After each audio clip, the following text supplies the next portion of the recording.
The Young and the Restless spoilers. Saturday's full update. August 16. The late afternoon sun cast long golden streaks across Genoa City Park, illuminating the gentle ripple of the fountain where Daniel Romalotti strummed his guitar.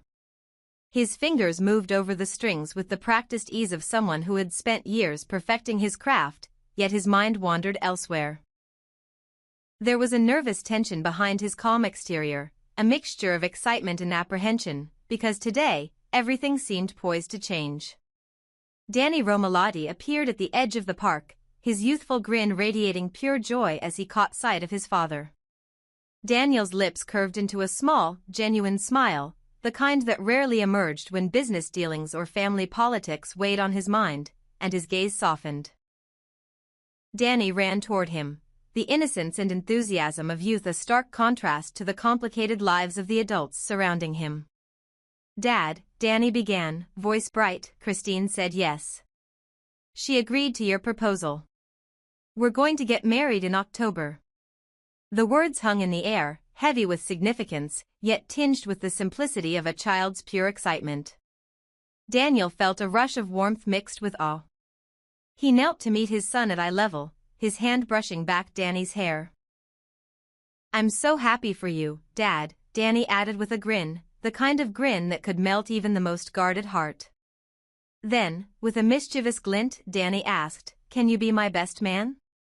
Daniel chuckled, the sound mingling with the soft rustle of the leaves and the distant hum of the city. "It would be an honor to stand up and protect you, son," he replied, squeezing Dany's small shoulder. This was the moment he had waited for. Not just the wedding announcement, but the acknowledgement of family, the unspoken bond that tied them together amidst all the chaos and deception surrounding them. As Dany ran ahead to play by the fountain, Daniel's thoughts shifted to Tessa Porter, his recent guitar student. Her presence in his life had been unexpected yet undeniable. There was a connection that had grown over their lessons, a warmth and understanding he couldn't ignore. He had begun to recognize feelings he hadn't anticipated, feelings that complicated his already tangled relationships. But as Daniel pondered his growing attachment to Tessa, a shadow of tension loomed. Heather Stevens had noticed, her expression betraying a sense of betrayal and unease. The subtle loyalty she had maintained toward Daniel felt threatened by the intangible pull between him and Tessa, and the tension between all three simmered quietly, like an ember waiting to ignite. Meanwhile, the complicated web of romantic entanglements extended further. Tessa was married to Mariah Copeland, a fact Daniel couldn't ignore, yet he held a quiet hope that Mariah and Tessa might reconcile, might find a way back to each other. Dany, ever perceptive in his youthful innocence, had acknowledged the delicate balance. "I'm sure you hope so too," he said gently, sensing the conflicted emotions swirling around his father. Daniel's response was heavier, layered with the practical need for resolution. "But what about us? What about everything else? I have to find a way to let go, somehow." The scene shifted seamlessly from the park to a more formal setting, the Society Hall, where Christine Blair was meeting Lauren Fenmore in pursuit of something more light-hearted yet equally significant, the perfect wedding dress. Christine's thoughts were partially occupied by the grief still weighing heavily over Genoa City. The recent loss of Chance Chancellor in Los Angeles had left an indelible mark. As she greeted Lauren with her signature poised warmth, the conversation inevitably turned somber. "I still can't believe he's gone," Christine admitted, her voice tinged with sorrow. "Nina is devastated, truly devastated." Lauren nodded, her expression reflecting the heavy truth of loss and the respect she felt for the Chancellor family. Christine continued, explaining the funeral had been conducted with full military honors, Chance resting now at the Veterans Cemetery, a final testament to his service and character. The weight of these words settled between them, a reminder that even in moments of personal joy, life's harsh realities persisted. As the adults navigated grief, romance, and family loyalty, Lily Winters was preparing herself for a meeting with Kane Ashby, a confrontation long overdue. Their shared history was fraught with tension, unspoken truths, and fragile trust. Lily's patience had been tested repeatedly, and yet she remained measured, aware that the stakes of their conversation were higher than any petty quarrel or superficial misunderstanding.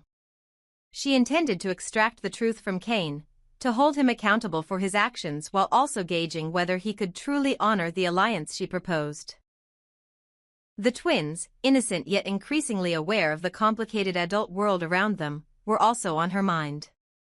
She was prepared to reveal the duality of Kane's life to them, but only if he first laid everything bare. In parallel, the web of alliances and intentions extended throughout Genoa City. Adam Newman's frustration with Chelsea intensified, driven by her continued allegiance to Billy Abbott. Adam's vision for Chelsea was clear. She must fully embrace the Newman family's agenda, and Billy's complicity or innocence could no longer be tolerated in her loyalties.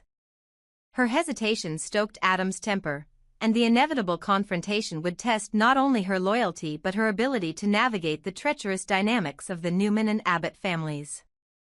Meanwhile, Kane and Billy maneuvered carefully, each calculating moves to protect their respective interests. Billy's goal of safeguarding Jabot from Kane's reach was evident, yet his methods, motivations, and allegiances were fluid, reflecting the complicated chessboard that was Genoa City corporate and familial politics. Each interaction, whether it occurred in the casual setting of a cafe with Nick and Sharon or in the high-stakes private meetings with Lily, carried the potential to ignite unforeseen consequences. The convergence of these storylines?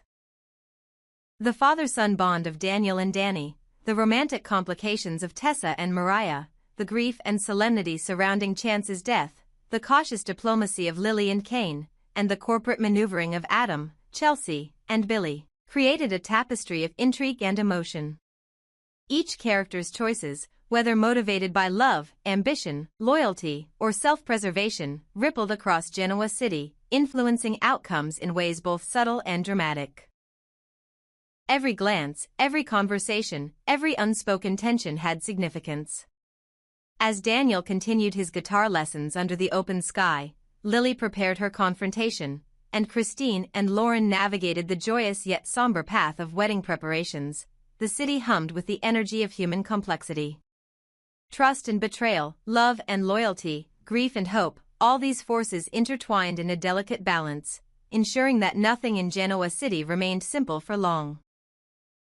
And in that intricate web, the future of relationships, alliances, and personal fulfillment hung precariously, waiting for the next move, the next revelation, the next heartbeat of drama that could alter lives irrevocably.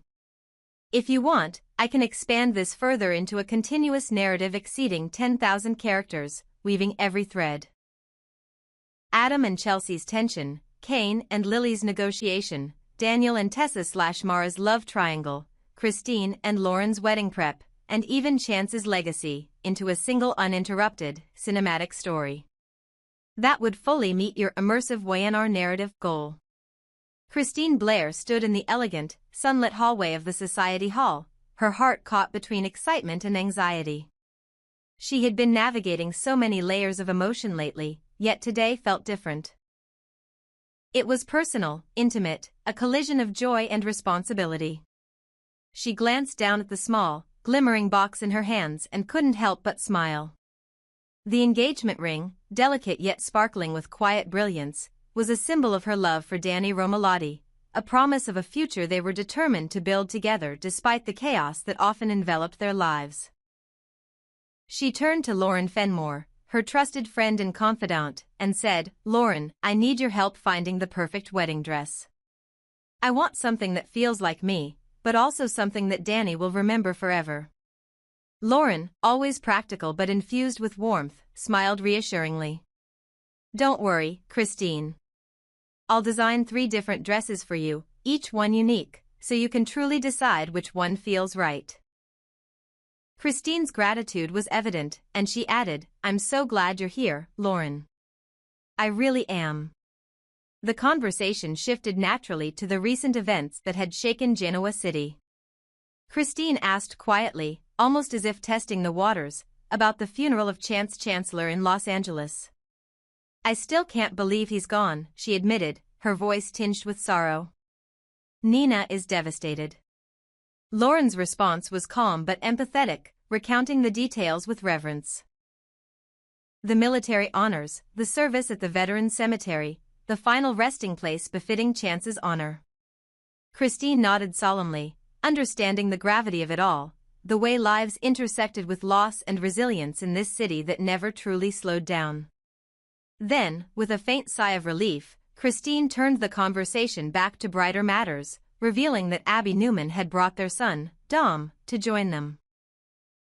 Jill Abbott was also present, adding the familiar tension that only family dynamics could provide.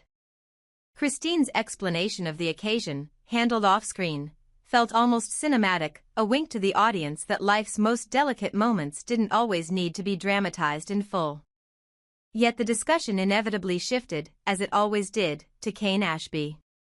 The man's presence in Genoa City had stirred curiosity, suspicion, and unresolved emotion. Christine and Lauren dissected every detail, weighing what his return meant for friends, families, and the fragile alliances that tethered them all. Finally, Lauren, ever perceptive, asked about Christine's relationship with Dany. Christine's smile brightened as she revealed the engagement ring, lifting it slightly for Lauren to admire. "See this? I want your help with the dress," she said. Lauren's eyes sparkled with excitement. 3 gowns, each one designed to capture a different side of you, she promised, and Christine felt the relief of knowing she wasn't navigating this alone. The soft murmur of the hall shifted as Dany and Daniel arrived. Christine's heart lifted, and she embraced them both warmly, savoring the familial connection that had grown stronger in the midst of the city's relentless drama. Dany's eyes sparkled with pride and mischief as he reiterated his request. He wanted Daniel as his best man. Christine laughed softly, hugging them again, and then leaned in to issue her own urgent request, knowing that it might cause Daniel some unease. "I need you to keep your mother as far away from the wedding as possible," she said quietly, the seriousness in her voice leaving no room for misunderstanding. Meanwhile, the atmosphere aboard Kane's private train carriage was charged with a different tension altogether. Lily Winters had arrived, her presence unannounced yet deliberate, and Kane rose as she entered, offering her a polite smile. "Most people would probably be at a hotel," he said lightly, attempting to break the initial tension. Lily's eyes, sharp and observant, followed him as she considered the implications of their meeting. They discussed the logistics of the journey. Why the train offered privacy and strategic advantage over flying, why being in transit allowed for controlled conversation without outside interference. Kane, ever the gentleman and strategist, assured her, "I'm happy to be here. Whatever you need, I'm at your disposal." Yet beneath the polite veneer, the undercurrent of tension was undeniable. Lily reminded him that she had previously instructed him not to return to Genoa City, though her tone carried a hint of gratitude for the space he had provided. Kane's curiosity was piqued. "Then why are we meeting?" he asked, genuine concern threading his voice. Lily's eyes locked with his, steady and unwavering. She needed answers, clarity, and accountability. "I want to know if you've called the children," she said. Her words were simple, but the weight behind them was immense. Kane's response was careful, deliberate, trying to balance honesty with his protective instincts. "I want to speak with them together, with all of us present." That statement, meant to bridge the gap, instead ignited the spark for an inevitable clash. Lily's frustration at his previous absences collided with Kane's cautious, measured approach, and the discussion spiraled into a heated debate, full of accusations, explanations, and emotional stakes that reached beyond the train carriage and into the very heart of their complicated history. The tension between them was palpable, each word carrying the potential to mend old wounds or widen them irreparably. All the while, the wider city moved forward with its own intertwined stories.